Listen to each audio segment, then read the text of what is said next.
Nammo Yidafa. Good morning. Thank you for joining me for our daily practice check-in. Listen, listen, listen. This beautiful sound calls us back to our true home.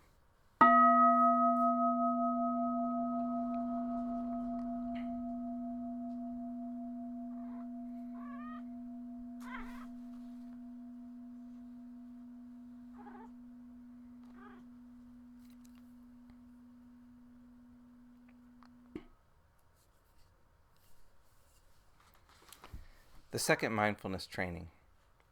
Aware of the suffering caused by exploitation, social injustice, stealing, and oppression, I vow to cultivate loving kindness and learn ways to work for the well-being of people, animals, plants, and minerals. I will practice generosity by sharing my time, energy, and material resources with those who are in real need. I'm determined not to steal and not to possess anything that should belong to others. I will respect the property of others, but I will prevent others from profiting from human suffering or the suffering of other species on earth.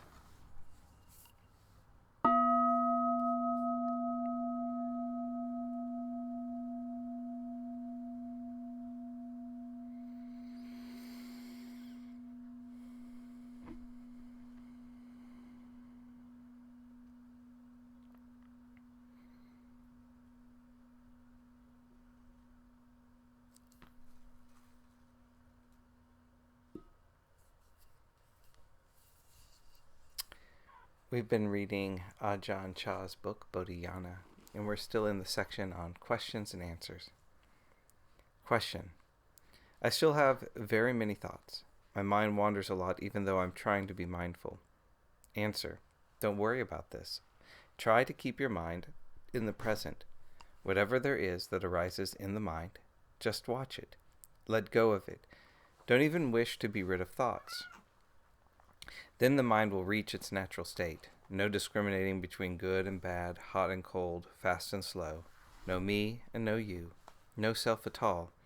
Just what there is. When you walk on alms round, no need to do anything special. Simply walk and see what there is.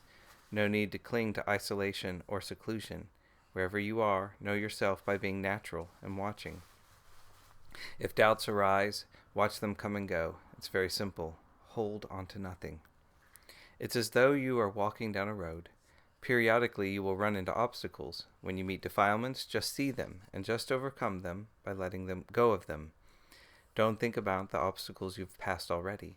Don't worry about those you have not yet seen. Stick to the present. Don't be concerned about the length of the road or about the destination. Everything is changing. Whatever you pass, do not cling to it. Eventually the mind will reach its natural balance, where practice is automatic. All things will come and go of themselves. Question. Have you ever looked at the Altar Sutra of the sixth patriarch, Hui Neng? Answer. Hui Neng's wisdom is very keen. It is very profound teaching, not easy for beginners to understand. But if you practice with our discipline and with patience, if you practice not clinging, you will eventually understand. Once I had a disciple who stayed in a grass-roofed hut. It rained often that rainy season, and one day a strong wind blew off half the roof. He did not bother to fix it, just let it rain in. Several days passed, and I asked him about his hut. He said he was practicing not clinging. This is not clinging without wisdom. It is about the same as the equanimity of a water buffalo. If you live a good life and live simply, if you are patient and unselfish, you will understand the wisdom of Hui Neng. Question. You have said that samatha and vipassana, or concentration and insight, are the same.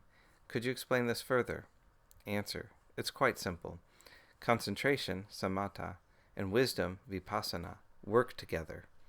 First, the mind becomes still by holding on to a meditation object. It is quiet only when you are sitting with your eyes closed. This is samatha, and eventually this samadhi base is the cause for wisdom or vipassana to arise. Then the mind is still whether you sit with your eyes closed or walk around in a busy city. It's like this.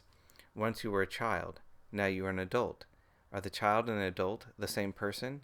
You can say that they are, or looking at it another way, you can say that they are different.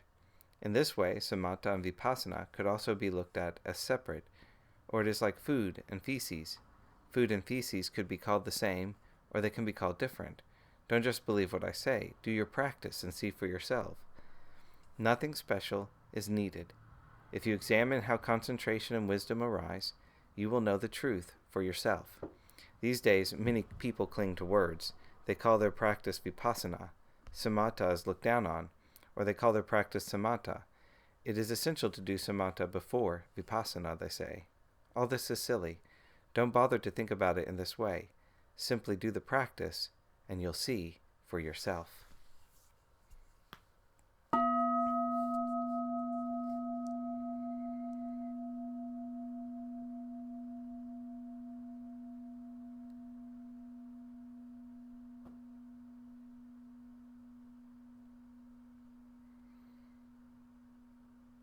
May all beings be well.